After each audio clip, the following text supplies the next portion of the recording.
प्रिय छात्रों, आज हम सूरदास के पद का पहला पाठ पढ़ा रहे हैं। सूरदास ने सूरसागर नामक पाठ से लिखा है कि चरण कमल बंदौ हरि राई, जाकी कृपा पंगुगिरि लागे, अंधे को सब कछुदर साई। बहिरो सुने गूंगे पुनि बोले, रंक चले सिर छत्र धराई। सूरदास स्वामी करुणामय, बार बार बंदौ सिर पाई। सूरदास जी लिखते हैं कि मैं भगवान श्री कृष्ण के उस चरण कमल की वंदना करता हूँ, जैसे जिनकी कृपा से पंगु मने होता है लंगड़ा, जिनकी कृपा से लंगड़ा भी गिर मने पहाड़ को लांग जाता है, जिनकी कृपा से लंगड़ा भी पहाड़ को लांग जाता है। अंधे को सब कछुदर साई, अंधे को सब कुछ दिखाई देने लगता है। बहिरों सुने, और जो बहिर होते हैं, जो दोनों कानों से सुनाई न देने वाले होते हैं, उनको सब कुछ सुनाई देने लगता है। गूंगे पुनि बोले, और जिन्हें बोलने के क्षमता नहीं रहती है वह बोलने लगते हैं। रंक चले सिर छत्र धराई, और जो बहुत बड़ा रंक माने गरीब, जो बहुत गरीब है, उसके सर पर भी सोने का छत्र विराजमान हो जाता है। ऐसे सूरदास जी ने श्री कृष्ण के चरण कमल की वंदना करते हुए बार बार उनसे विनती करते हैं। दूसरा है अभिगत गत कुछ कहत नहीं आवे, ज्यों गूंगे मीठे फल रस को अत रंग ही भावे। अभिगत माने होता है कह कर, कोई भी आपत्तियां होती हैं कह करके नहीं आती हैं। वह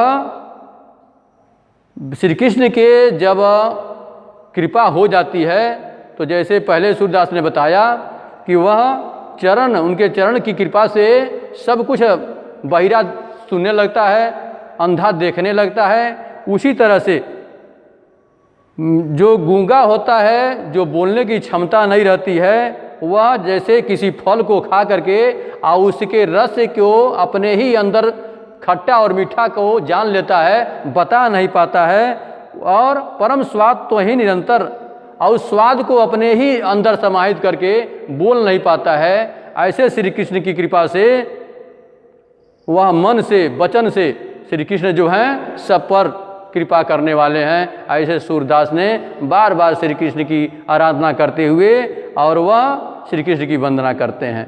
तीसरे प्रसंग में करते हैं कि किलकत कान घुटुर नहीं धावत। श्री कृष्ण जब छोटे हैं, बाल्यावस्था में हैं, और उनके नंद के घर जो उनका आंगन बना हुआ है, और उस आंगन में अपने घुटने के बल चलते हुए श्री कृष्ण चले आ रहे हैं।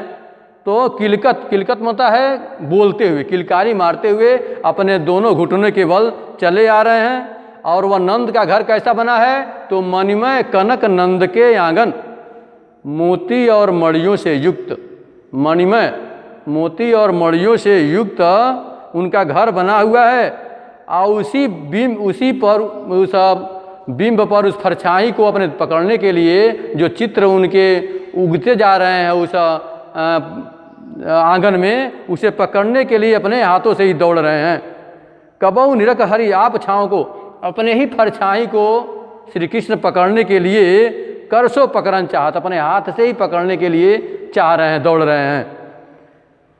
किलकत हंसत रजत दो ततिया, जब हंसते हैं तो उनकी अभी दो ही दांत निकले हुए हैं, और दोनों दांत जब हंसते हैं तो ऐसे प्रतीत होता है कि वह बिजली चमक रही हो। पुनि पुनि ते ही अगा होता, बार बार यही क्रिया कर रहे हैं। पुनि पुनि मतलब है बार बार ही यही क्रिया कर रहे हैं। कनक भूमि पर करपक छाया, उस सोने युक्त भूमि पर उनके हाथ और पैर की जो छाया है, यह उपमा हर रात, इसकी सुंदरता का वर्णन नहीं किया जा सकता है कि कितनी सुंदर उनकी छवि है।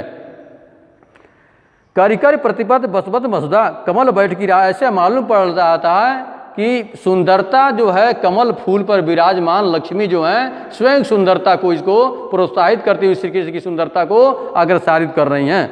बाल था सुख निरसता, अपने बालक की इस दशा को देख करके जसोदा जो है पुनि पुनि नंद बार बार नंद को बुला रही हैं। अचरा तेल दे ढाक सूर्य को प्रभु को दूध पिया, आंचल से ढक करके और श्री कृष्ण को दूध पिलाने लग रही हैं। ऐसे सूरदास जी ने अपने पद के माध्यम से श्री कृष्ण की सुंदरता का वर्णन किया है। आगे कहते हैं श्री कृष्ण जब बड़े हो जाते हैं, अब बड़े होने के बाद ग्वाल बालों के साथ जब चलने के लिए वह तैयारी करते हैं तो कोई उनको साथ नहीं ले जाता है, तो अपनी माता से कहते हैं, माँ मैया मैं अपनी सब गाय चराई हूँ, हे माता मैं अपनी सारे गायों को मैं स्वयं चराऊँगा। प्रात होत बन के संग जई हूँ, तेरे कहने रही हूँ, जब सवेरा होगा तो बल मन बलराम के साथ, मैं बलराम भैया के साथ सवेरा जब होगा तो हम गाय चराने के लिए चले जाएंगे। ग्वाल बाल गाय इनके भीतर नहीं कहूँ नहीं डर, तुम्हें अगर डर है कि मुझे डर लगेगा ग्वाल बाल के साथ, तो मुझे तनी भी डर नहीं लगेगा। मैं ग्वाल बाल के साथ रहूँगा, मेरे साथ गायें रहेंगी और गायों के बीच मैं रहूँगा, तो मुझे कभी भी डर नहीं लगेगा। आज न सोऊँ नंद दुहाई रह रहेंगे जागत, मैं आज तुम्हारी शपथ खा के कहता हूँ कि आज सोएंगे नहीं, आज न सोएंगे, तुम्हारी शपथ खा के कहता हूँ कि आज सोएंगे नहीं, रह रहेंगे जा, रात भर हम जागते रहेंगे। और ग्वाल सब गाय चराई हूँ, मैं घर बैठे रही हूँ, सारे ग्वाल बाल अपनी गाय चराएंगे और हम घर बैठे रहेंगे, यह मेरी अच्छी नहीं लगती है। सूर्य श्याम तुम सोई रहो अपराध। तब इस बात को सुन करके जसोदा जी कहती हैं, अच्छा तुम सो जाओ, सवेरे होते होते तुम्हें मैं जगा दूंगी, तुम चले जाना। इसके बाद श्री कृष्ण ग्वाल बालों के साथ जंगल में जाते हैं और वहाँ ग्वाल बाल जो होते हैं बार बार इनसे गाय को घेरवाते हैं। गाय दूर जाती हैं तो श्री कृष्ण दौड़ करके घेर के लाते हैं और जिससे इनका पैर थक जाता है, वह एकदम निराश हो जाते हैं। और जब घर आते हैं तो उनकी थकावट देख करके माता जसोदा दुखी हो जाती हैं, पूछती हैं क्या हुआ, तो उन्होंने कहा कि मैया हो न चरई हो गाय, हे माता मैं अब गाय चराने नहीं जाऊंगा। माता ने पूछा क्यों? सिगरे ग्वाल हिरावत मोसो मेरे पाए पिराई, हे माता मैं जब वन में गया था गाय चराने के लिए, जितने भी ग्वाल बाल थे सारी गायों को मुझी से घेरवाते थे, जिससे मेरे पाँव जो है पिराई, पिराई मन होता है दर्द करना, मेरे पैर जो हैं दर्द करने लगे हैं। योना पतियाएँ पूछ बलदाऊँ अपनी सोई दिहाऊँ, अगर तुम्हें विश्वास नहीं है तो बलदाऊ से पूछ लो। बलदाऊ भैया ने सब देखा है कि मुझे किस तरह से ही दौड़ाए हैं सब। यह सुन माई जसोदा ग्वालिन गारिद दे दिशा, यह सुन करके माता जसोदा जो है नाराज होकर के सारे ग्वालिनों को गाली देने लगती हैं।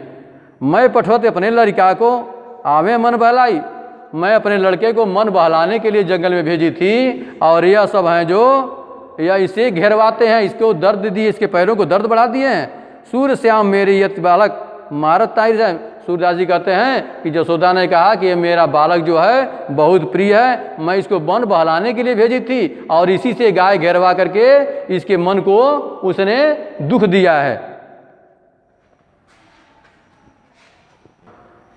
प्यारे छात्रों, मैंने 2 पाठ आज पढ़ाया। पहली पाठ मित्रता से जो गद्य संकलन से होती है और दूसरा पाठ काव्य संकलन से जो सूरदास ने पद के माध्यम से दिखाया है। इसमें कहीं भी किसी प्रकार को आपको पूछना है तो व्हाट्सएप के माध्यम से पूछ सकते हैं। अगला चैप्टर अगले बार पढ़ाया जाएगा, उसमें संस्कृत रहेंगे और व्याकरण रहेंगे। इसके लिए आप तैयार रहेंगे। संस्कृत और व्याकरण अगले चैप्टर में आपको पढ़ाया जाएगा।